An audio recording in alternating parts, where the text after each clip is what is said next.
All right, so welcome back to the second installment of the Soup Phenom.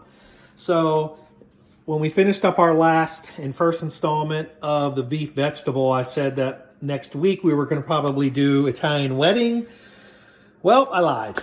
We are back by popular demand. Gotten a ton of people. They want me to make my awesome chicken corn chowder. So that's what we're going to start with today. And I'm going to go ahead and walk you through all the ingredients and the tools that you're going to need to make this awesome soup. Again, no brand specific.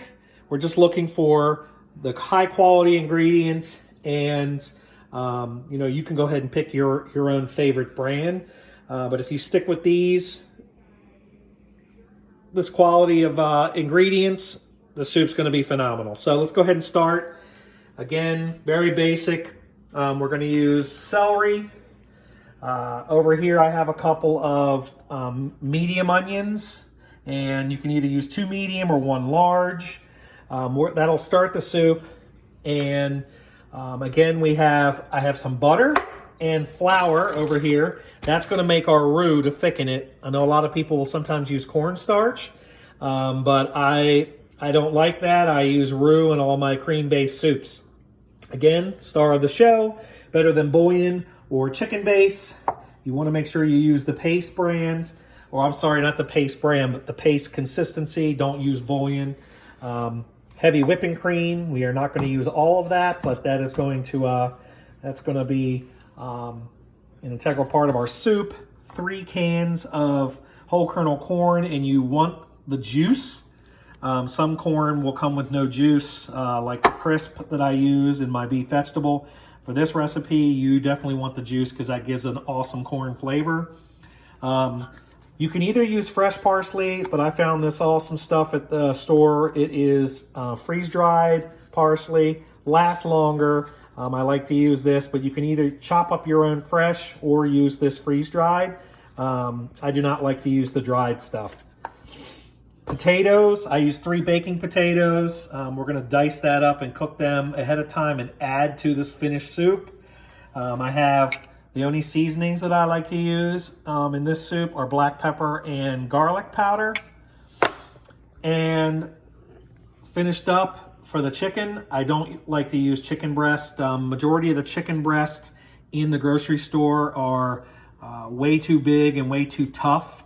That's because everyone wants those awesome chicken wings, those huge chicken wings. Well, when you make chicken with that can produce those huge wings, the breasts are extremely tough. So I like to use chicken tenders in all my soups. Every soup that I make that has chicken in it, I always use chicken tender. Easier to clean. Pretty much all you're doing is just dicing this up to the size that you want. Awesome product. And then, as usual, you can use olive oil. I prefer a lighter oil, like grapeseed. This happens to be avocado oil, which is awesome. That's what I'll saute all the veggies in. And then other than that, tools, pretty much you're going to need a stirring spoon, a whisk, your knife to chop everything up, and that's pretty much it. I'm going to take you over here by the stove and show you the pot that I like to cook all my soups in, because I know we didn't really talk about that last episode. Basically, this is a Cuisinart, but there's plenty of other brands out there. This is a cast iron enamel pot. If you can see the cast iron on the edge, that is an awesome heat conductor. And then inside, it's painted with enamel, and awesome super pot. Awesome pot for soups of all kinds. It's a great size. I think this is about a 5.5 quart, maybe 6 quart pot. But they have a lot of different brands out there. You can't go wrong. They're all great, but that's the best thing for the soups. But other than that, I'm going to go ahead and get everything prepped up, and we'll see you back here shortly after everything's prepped. And we'll get this soup started. Okay, welcome back to the Soup Phenom. Let's get our chowder on. So, what we have here, this is probably the simplest prep to do for soup. So let's go ahead and jump right in. We have 3 items over here. This is the diced chicken tenders, 1/2 inch diced, pretty much whatever size chicken you want. I like 1/2 inch, good bite size. Same thing with my onions, 1/2 inch diced, and basically you're just chopping the celery 1/4 to 1/2 inch slices. That's it. Over here on the stove, I have some things working. I have the potatoes 1/2 inch diced. Back on the back burner, I have the butter melting slowly to start my roux. And then I went ahead and put some avocado oil in the pot, get it going. And that's it. I'm going to go ahead and get everything in the pot, get it cooking, get the onions and the celery sweating. And we'll come back here shortly and get everything else in the pot.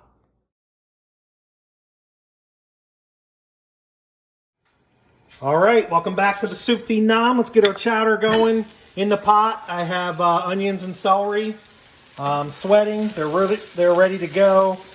Basically now what we're doing is we're going to go ahead and add a little bit more oil into the pot, and then we're going to get our chicken right in there.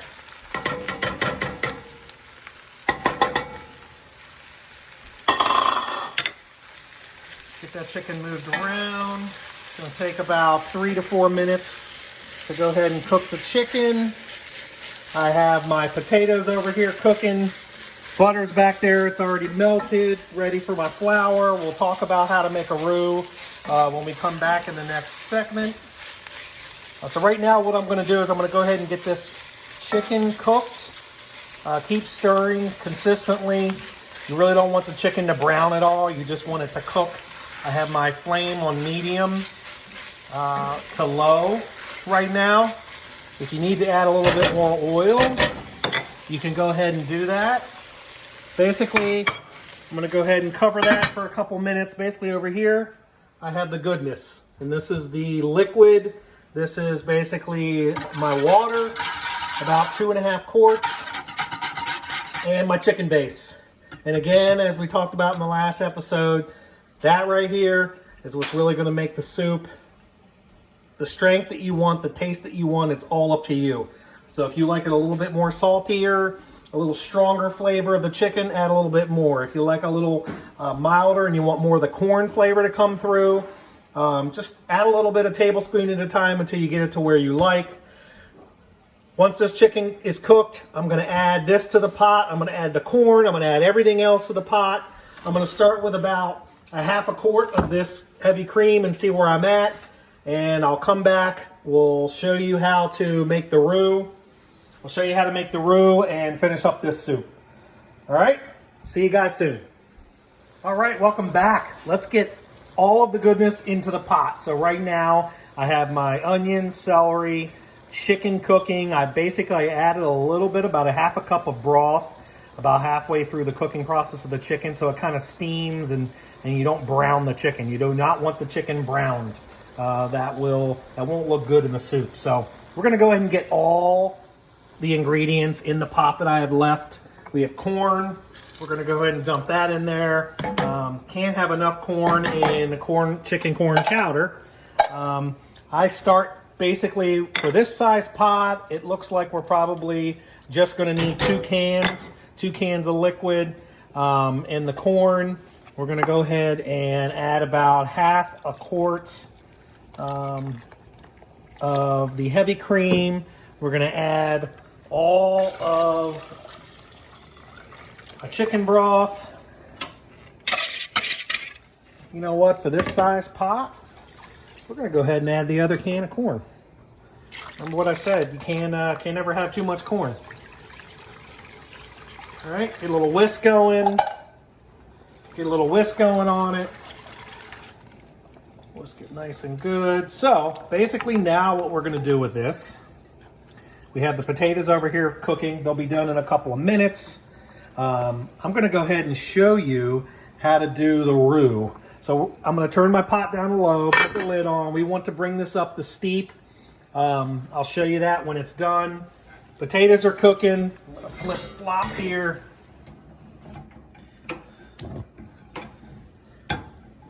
All right, so for the roux is basically a fat and flour. So some people like to use oil. I like to use butter. Much better flavor. Go ahead and melt the butter down. This is a 1/2 pound of butter. I'm going to give you the exact measurements on flour right now. That's a 1/4 cup. That's a 1/2 cup.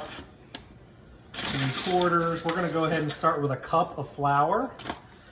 Get your whisk going. Basically, what you're looking for is a consistency of pretty much the paste, the chicken-based paste, what you're looking for. So I'm going to go ahead and add another 1/4 cup. So I'm at 1 1/4 cup right now, and I think that may do it. You want to keep the flame on low. Basically, we need to cook this. All right, you do not want it to burn.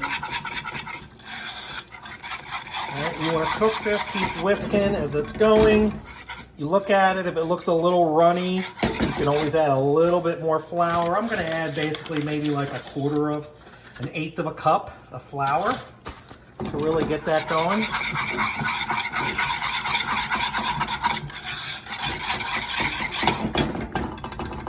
Yep, so now I'm just going to let that cook. And it probably takes about 3 to 4 minutes on the flame to get this cooking. You'll start to see it bubbling. If you look down in there, you'll start to see it bubbling. When you start to see it bubbling and moving on you, then you just give it a thick whisk. Let it flatten back out. And then let it keep cooking on that side. And basically every 15 to 20 seconds, you want to give it a good whisk. And we're going to cook this, like I said, for about 3 to 4 minutes. So we have our soup coming up to a steep in the pot. That's probably got a good 3 or 4 minutes before it comes up to temp. Keep the lid on. I'm going to bump it up to medium. One thing you want to be careful with is you do not want to scorch this soup. Don't ever cook cream soups on high.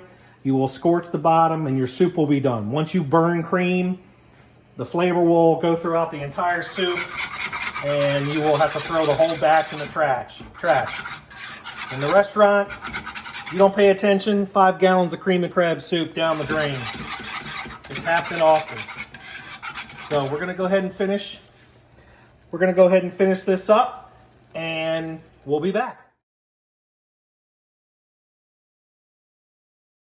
All right, welcome back. We are coming to the finish line.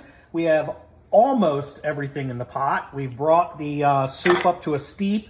How you'll know it's a steep, you'll have steam coming off the top as you stir.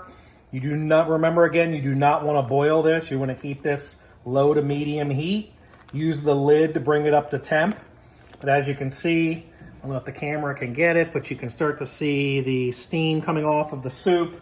That is where you want it. If you don't get it to this temp, basically the roux will not take full effect and will not get the soup thick.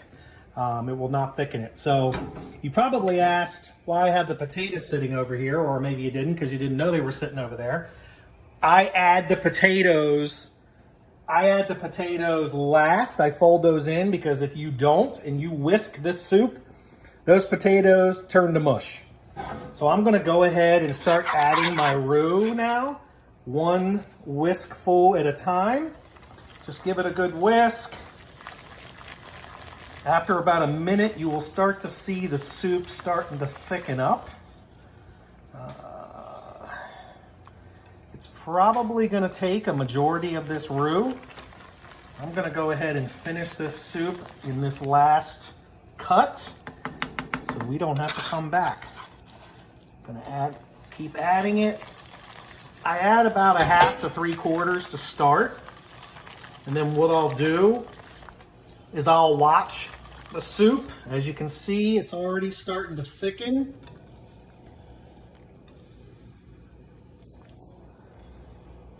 Again, I like my soups pretty thick. Lots of ingredients. I like it to stick to your ribs. So I'm gonna let this thicken up a little bit more. You don't want to add all the roux all at once because then it may be too thick.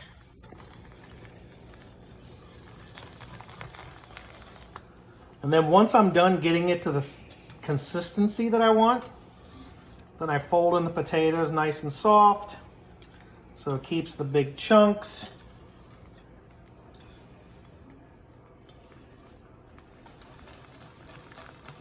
I'm going to add just a little bit more of the roux. As you can see, I've used a majority of this. I've used all but maybe, shoot, a quarter of a cup maybe of the roux that we made. You can hear it, you can see it.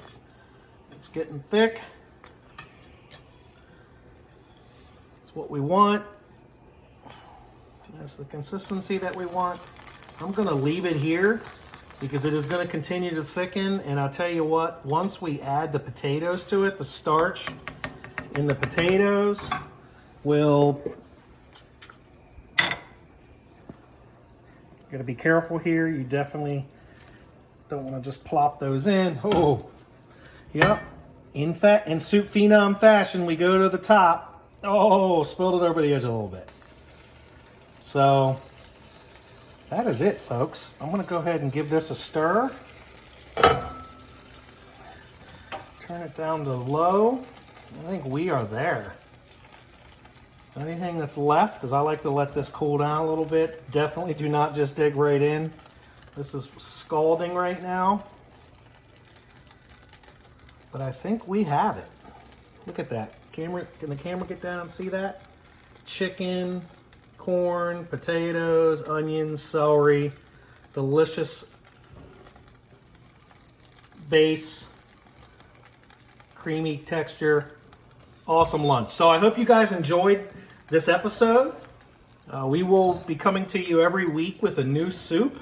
If you have some suggestions of what you might want to see, put them in the comments and we'll put it into the queue. I hope you guys enjoy chicken corn chowder, you and your family, and I'll see you again soon.